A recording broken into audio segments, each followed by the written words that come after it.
Biz hozir Yevropa Ittifoqini, xususan Germaniyani banklar, bank muassasalari uchun markazlardan biri bo'lgan Frankfurt shahrining qoq markazida turibmiz. Frankfurt o'zbek banklari uchun ham muhimlik jihati, bilasizlar, bizni aksar banklarimiz Amerika Qo'shma Shtatlari bilan to'g'ridan-to'g'ri korrespondentlik aloqalari yo'q. Lekin aynan Frankfurtda joylashgan katta banklar, bu UBS bo'ladimi, Landesbank bo'ladimi yoki Deutsche Bank bo'ladimi, ular ta'minlab beradi shu korrespondentlik munosabatlarini. Ya'ni shunday keng tarmoqqa egaki, o'zbek banklari yoki Markaziy Osiyodagi banklar Amerika Qo'shma Shtatlaridagi banklar bilan to'g'ridan-to'g'ri korrespondentlik yoki boshqa munosabatlarga ega bo'lish shart emas. Bu xizmatlarni aynan Frankfurtda joylashgan banklar ham ta'minlab beradi. Yirik banklarning ofislari qarasangiz shu yerda 50 metr yoki 100 metr atrofga qarasangiz har qadamda yirik nemis, Avstriya yoki Luksemburg banklariga duch kelishingiz mumkin ofislarga. Banklar haqida gap ketganda O'zbekistonda ham bank tizimi oxirgi yillarda salboqli o'zgarishlarga va jiddiy natijalarga erishayotganini ham aytib o'tib ketish kerak bo'ladi. Markaziy bank 1 va 2 aprel kunlarida avtomobillarga yoqilg'i quyish shoxobchalaridagi to'lovlar hajmi haqida ma'lumotlar tarqatdi. Regulyatorda aytishi bo'yicha mart oyida o'rtacha taxminan 60-65 milliard so'mlik to'lovlar naqd ko'rinishda amalga oshirilgan. Mana 1 apreldan boshlab xabaringlar bor. To'lovlarda deyarli 100% qismi, mana 1 apreldagi talablar allaqachon kuchga kirdi. Naqd ko'rinishda kartalar yoki QR kodlar orqali amalga oshirish boshlandi. 1 va 2 aprel statistikasiga ko'ra asosiy to'lovlar kartada o'tyapti. Bir qism taxminan 10% atrofidagi to'lovlar yoqilg'i kartalari orqali amalga oshirilyapti. Yoqilg'i va boshqa kartalar orqali amalga oshirilyapti. Men bu bilan hozir bitta narsaga urg'u berib ketmoqchiman. Shu yangi o'zgarishlar amalga kiritilishidan avval har xil nimalar bor edi, xavotirlar bor edi. Naqd puli borlar qandoq qilib to'lovlarni amalga oshiradi degan. Banklarimizdan biri Xalq banki shu jarayonlar amalga oshishidan avval agar adashmasam 165 ta naqd pul kirim qiluvchi bankomatlarni olib kelib joylashtirgan edi. Mana shu 1 aprelda keyin kuchga kirgan jarayonlarda vaziyatdan, o'zgarishlardan silliq o'tilishiga shu bankomatlarning ham xizmati o'ringa ega bo'ldi deb hisoblayman. Chunki bu bankomatlarga ham Xalq bank kartalarini to'ldirish mumkin, ham boshqa bank kartalarini ham to'ldirish mumkin. Men o'ylashim bo'yicha mana shu harakatni davom ettirish kerak yana. Iste'molchilar kartasi bormi, yo'qmi, ularga oldinga paydo bo'layotgan yangi o'zgarishlarni xarajati oshganini his qilmaslik kerak. Qo'shimcha xarajat paydo bo'lganini his qilmaslik kerak. Qaytanga ular afzallik paydo bo'lganini o'zlarining tanalarida, o'zlarining misollarida ko'rish kerak. Mana to'lovlar haqida gap ketganda yana aytish kerak. Ikkinchi asosiy to'lov usuli bu QR kod orqali to'lov imkoniyati. Mana g'azna ilovasidan foydalanib ko'rgan bo'lsanglar kerak. QR kod orqali ham to'lovni amalga oshirsa bo'ladi. Kecha ma'lumot aytishdi, 10 milliondan oshibdi foydalanuvchilar soni. Ya'ni O'zbekiston aholisining deyarli 25% g'aznadan foydalanishyapti. Bu juda katta ko'rsatkich. Aytishlaricha davlat banklari orasida ilovasidan eng ko'p foydalanayotgan bankning ilovasi aynan hozir Xalq bankining g'azna ilovasi bo'lib turibdi. Bundan ham ko'proq ko'lamga yetishsin. Bu Xalq bankidagi o'zgarishlarni o'zi tab ma'nosi boshqaruvdagi o'zgarishlar bilan bog'liq, korporativ boshqaruvdagi. Qaysi bankda korporativ boshqaruv yangilanayotgan bo'lsa, transformatsiya jarayoni tezroq ketayotgan bo'lsa, o'sha bankda ko'proq o'zgarishlarni ko'ryapmiz biz. Xususan Xalq bankida hozir agar adashmasam kuzatuv kengashidagi 7 ta a'zodan kam, agar adashmasam 4 tasi mustaqil a'zo, xorijdan jalb qilingan mustaqil a'zolar. Gap xorijdanligida ham emas bu yerda. Umuman mustaqil a'zolarning ko'pchiligini tashkil etishi kuzatuv kengashida boshqaruv qarorlarining samaradorligini oshiradi. U yerda endi xohlaymizmi yo'qmi, davlat banklarida egasi davlat bo'lgani uchun bankka xos bo'lmagan operatsiyalarda kamayishiga olib keladi. Bankni tijoratlashuvga yangi yo'llarni ochadi-da. Shuning uchun bu tajribani ham kengaytirish kerak. Menga qolsa, hatto bir qonunchilikka ham kiritgan bo'lardim. Davlat banklarida kengash a'zolarining yarmidan ko'pi mustaqil a'zolar bo'lishi kerak. Shunda zararli qarorlarni ulush kamayadi-da.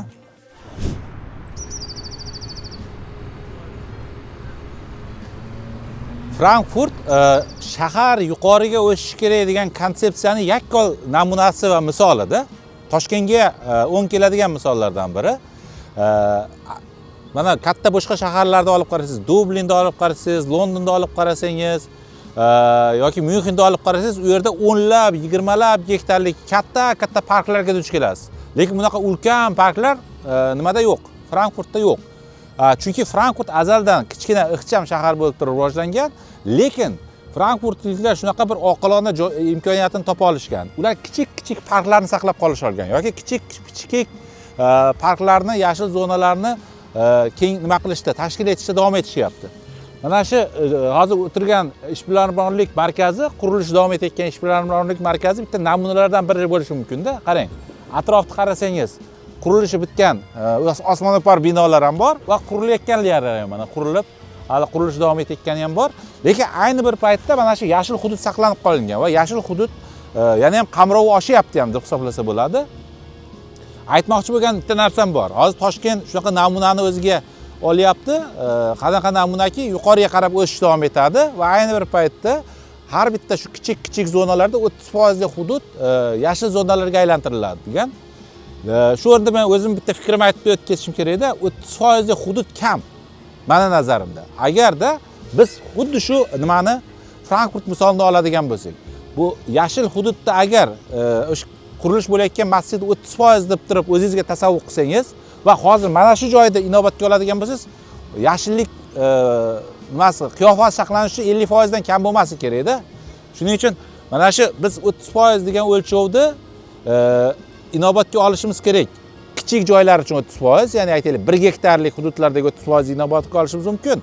Lekin aytaylik, mana Toshkent Cityga o'xshagan yoki yangi city markazlariga o'xshaydigan joylarda 30% degan o'lchov minimal o'lchov bo'lib qolmasi kerak. Ya'ni 50%, 70% o'lchovni hisobga olishimiz kerak bo'ladi-da yashillik uchun. Shunda bizda Toshkent shahrida yashil uchastkalar paydo bo'ladi. Biz endi afsuski ayniqsa eski Toshkent hududida ulkan 10 gektar, 20 gektarlab bog'larda, parklarda tiklab olish imkoniyatimiz yo'q. Yo'qotib bo'lindi. U narsani afsuski tan olish kerak. Lekin mana bunday kichik yashillik hududlarini bemalol tashkil qilish imkoniyati bor. Berlin devori haqida gapiradigan bo'lsak, jami 156 kilometr bo'lgan. Ya'ni g'arbiy Berlinda atrofi bo'ylab o'rab chiqilgan. Endi nima uchun devor qilingan degan savolga javob berish uchun ko'p oldinroqqa bo'lgan tarixga qarab ketishimiz kerak bo'ladi. Ikkinchi jahon urushi yakuniy arafasida, ya'ni 1945-yilning boshida Germaniyani ittifoqchilar qanday kelajakda boshqaramiz degan kelishuvlar bilan bog'liq bo'lgan. Ya'ni Sovet ittifoqi bir tarafdan, ikkinchi tarafdan erkin dunyo vakillari, Amerika Qo'shma Shtatlari, Buyuk Britaniya va ularga keyinchalik qo'shilgan Fransiya birgalikda istiqbolda Germaniya mag'lub etilgandan keyin u qanday zonalarga bo'linadi va kimlar boshqaradi degan kelishuv bilan boshlangan o'zi bu masalalar ildizi. O'sha kelishuvga ko'ra Germaniyani o'zi 4 ta zonaga bo'linishi kerak bo'lgan. Poytaxt Berlinni o'zi ham 4 ta zonaga bo'linishi kerak bo'lgan. Ya'ni bittasi Sovet zonasi, ikkinchisi Amerika zonasi, uchinchisi Britaniya zonasi, to'rtinchisi Fransiya zonasi. Endi Berlin ham o'sha 1945-yil 8-maydagi fashizmning qulashidan keyin ittifoqchilar, hali u paytda ittifoqchilar bo'lgan, Berlinni xuddi shu prinsiplarda to'rga bo'lishgan. Sharqiy qismi sovetlar qo'lida qolgan, Berlinning g'arbiy qismi uchta g'arb davlati, Amerika Qo'shma Shtatlari, Buyuk Britaniya va Fransiya qo'lida qolgan. Va 1945-yildan 1961-yilgacha Berlin bo'linmagan bo'lgan yagona shahar sifatida hayotini davom ettirgan. Lekin Germaniyani sharqi va g'arbi o'rtasidagi turmush darajasi keskin farqlanishni boshlagandan keyin odamlar erkinlik, ayniqsa GDR tarafda, Berlinning sharqi sovetlar nazoratidagi tarafda odamlarning erkinligi qisilishni boshlagandan keyin, Shtazi nazorati kuchaygandan keyin, kartochka tizimi, totalitar tizim kuchaygandan keyin nemislar sharqdan g'arbga qarab qochishni boshlagan. Turli manbalarga ko'ra, shu 1945-yil maydan to Berlin ikkiga bo'lingan 1961-yil avgustgacha 2,5 milliondan 3 milliongacha nemis qochib o'tgan. Va bu qochib o'tganlar eng ma'lumotli, eng ishchan, eng yosh qatlam bo'lgan. Sovet tarafi qarasa, Germaniyada, GDRda odamni o'zi qolmaydi. Sharqiy Berlinda o'zida odam qolmaydi. Shuning uchun bir kechani o'zida 1961-yil 13-avgustda shu simli avvaliga simli devor qurilgan. G'arb va sharq, Berlinning g'arbi va sharq o'rtasida. Keyin taxminan 2 yillar davomida butun shu Sharqiy Germaniyani va G'arbiy Germaniyani, G'arbiy Berlinda va Sharqiy Berlinda o'rtasidagi chegara bo'ylab devor qurib chiqilgan, xuddi shunaqa. Va tushuntirishim boshida aytgandek, devor ikkita bo'lgan o'zi aslida. Qurish mumkin bo'lgan joylarda, binolarga kelishmagan joylarda va ularning orasi minalashtirilgan. Lekin shunga qaramay ham Sharqiy Berlindagi nemislar erkin hayot izlab, erkinlik istab, ozodlik istab G'arbiy Berlinga turli yo'llar bilan qochib o'tishni to'xtatmagan. Turli hisob-kitoblarga ko'ra taxminan 5000 ta nemis shu 1961-yildan 1989-yilgacha bo'lgan davrda qochib o'tishga muvaffaq bo'lgan. 300-500 atrofidagi nemislar shu qochib o'tish paytida otib o'ldirilgan yoki minalarda portlab ketgan. Shu 1990-yil 3-oktyabr adashmasam Germaniya birlashgan kun hisoblanadi. O'sha kuni Germaniya Demokratik Respublikasi, Germaniya Federativ Respublikasi yagona birlashgan Germaniyaga aylanishgan va bunda haligacha tarixchilar aytadi, tan oladi, nemis xalqi buni tan oladi. O'sha paytda Sovet hukumatini, Gorbachov rahbariyati Sovet hukumatini pozitsiyasi hal qiluvchi rol o'ynagan. Chunki o'sha paytda ekspertlar, politologlar Germaniyani birlash jarayoni yillar oladi, 10 yillar oladi deb hisoblashgan. Lekin shu aytyapman, devor qulagandan keyin 1 yilga bormasdan G'arbiy Germaniya va Sharqiy Germaniyani birlashuvi yuz bergan. Sovetlar bir necha marta G'arbiy Berlinni blokada qilishga uringan. Ya'ni havodan, temir yo'ldan, avtomobil yo'llaridan G'arbiy Berlinga oziq-ovqat yoki kerakli uskunalar olib kelishiga cheklovlar o'rnatgan. Hattoki 1948-49-yillarda G'arbiy Berlinni blokadasi natijasida G'arbiy Berlinda ocharchilik xavfi paydo bo'lgan hattokida. Ya'ni Sovetlar bir necha hafta toki yangi kelishuv amalga oshmagungacha G'arbiy Berlinga o'tishdi. Temir yo'l u yuk tashishni to'xtattirib qo'ygan, o'z nazoratiga olib. Anklav bo'lgan-ku. Katta GDR ichidagi anklav bo'lgan. Aholining munosabati qanaqa bo'lgan? Aholining munosabati nafrat, asosan nafrat. Qarang, qayerdanki odamlar qochmoqchimi? Demak, o'sha joydagi hukumatdan norozi degan.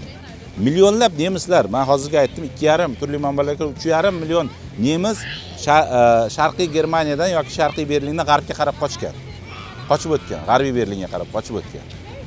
Shuni o'zi aholining hukumatiga, o'sha GDR hukumatiga munosabatini belgilaydi. Mana shu o'sha qochib o'tishni to'xtatish uchun qurilgan mana shu devor o'zi aslida. Hozir biz Berlinning qoq markazida Brandenburg darvozasi oldida turibmiz. Biz boshlagan suhbatimiz devor haqida edi. E'tibor beringlar, Berlin devori mana shu Berlinning mashhur ramzi bo'lgan Brandenburg darvozasini ham chetlab o'tmaganda. Mana shu hozir biz darvozani oldida turibmiz. Darvozani oldidan devor o'tkazilgan. O'zingizga tasavvur qilishinglar uchun. Aynan Berlin devori o'tgan hududda turibmiz hozir biz. Bu yerga nima uchun keldik, qaysi masalani aytish uchun keldik deydigan bo'lsangiz, men aytaman. Bu yerda 1963-yil Berlin devori qurilganidan bir 2 yil o'tib, o'sha paytda AQSh prezidenti Kennedy G'arbiy Berlinga tashrif buyurgan. Va mana shu joyda turib, millionlab berlinliklarning oldida juda katta nutq so'zlagan. Bu nutqning ahamiyati 20-asrda juda muhim o'ringa ega. Nima uchun? Chunki o'sha paytda Berlin qamalda bo'lgan, G'arbiy Berlin va shu qamaldagi berlinliklarni qo'llab-quvvatlash uchun asosiy vositalardan biri bo'lgan mana shu tashrif va millionlab berlinliklarga qarata men berlinlikman deb nutq so'zlagan. Wherever they may live, are citizens of Berlin. And therefore, as a free man, I take pride in the word Ich bin ein Berliner.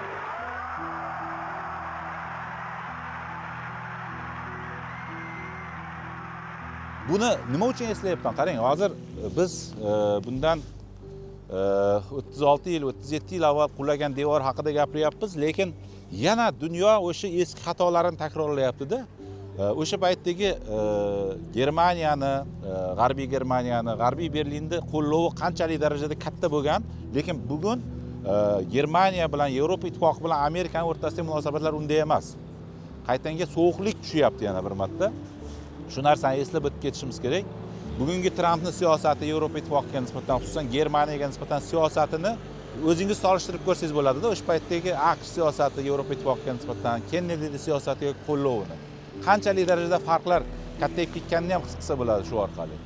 Bizda juda ko'pchilikda g'alaba bu faqatgina sovetlar tomonidan nishonlanadigan bir kun sifatida aytiladi. Yo'q, bu g'alabaga ittifoqchilar o'sha paytdagi Amerika Qo'shma Shtatlari, Buyuk Britaniya va Fransiya juda katta hissa qo'shgan. Ularning yordamisiz fashizm ustidan g'alaba qozonish juda ham qiyin bo'lardi. G'arbda 8-may fashizm ustidan qozonilgan g'alabani nishonlaydi. Garchi Sovet zonasida, Sovetlarda va bugungi Rossiyada bu 9-mayda nishonlanadigan va hattoki dinga aylanib ketgan bayramga aylangan bo'lsa ham. Ya'ni bizni ko'pchiligimizning nazarimizda fashizmni faqat Sovetlar yengan degan aqida saqlanganda, lekin fashizm ustidan Amerika Qo'shma Shtatlari ham g'alaba qozongan. Bu ittifoqchilarning birgalikdagi hissasi. Bu yerda narsani hisobga olish kerak-da. Bugungi Germaniya fashizm ustidan qozonilgan g'alabani nishonlaydi. Ayni bir paytda ular uchun bu tarixiy dars ham. Ya'ni hech qachon bu fojia, bunaqa kulfat qaytarilmasligi uchun qo'yilgan nuqta hamda bu. Ko'pchilik yana e'tibordan chetda qoldiradi. Nemis fashizmiga qarshi nemis xalqini o'zi ham kurashgan. Millionlab nemislar konslagerda o'tirgan. O'zlarini e'tiqodi uchun, o'zlarini tanlovi uchun buni bir tomonlama qarash noto'g'ri bir. Nemislar yutqazilgan xalq, nemislar mag'lub etilgan xalq. Yo'q, nemislar g'olib bo'lgan xalq. Hozir iqtisodiy ahvoli yaxshilanyapti o'zbekistonliklarda va imkon topyapti. Oldin-ku 90-yillarda sanoqli odamlar o'z hisobidan xorijga chiqib o'qishga imkon topgan ota-onalar farzandlarini kamdan kam holatlarda xorijga o'qishga jo'natishga sharoiti bo'lgan. Hozir mana iqtisodiy o'sish bergan natijalardan biri juda ko'p, minglab deb aytishimiz mumkin. O'zbekistonliklar xorijda o'zlarining hisobidan ta'limini, oliy ta'limini olishga imkoniyatlar ochilyapti. Germaniya shunday mamlakatlardan biri. Ya'ni qayerga borsak, ko'rgan bo'lsangiz, qaysi shaharga borsak, oldimizdan o'zbekistonlik talabalar chiqyapti ko'rayotganmiz. Juda xursand qilaman. Bu yana ham ommalashishi kerak. O'zbekistonliklar Polshaga kelib, Germaniyaga kelib, Fransiyaga kelib o'qishlari kerak. Ular yangi O'zbekistonni kelajakdagi quruvchilari hammasi.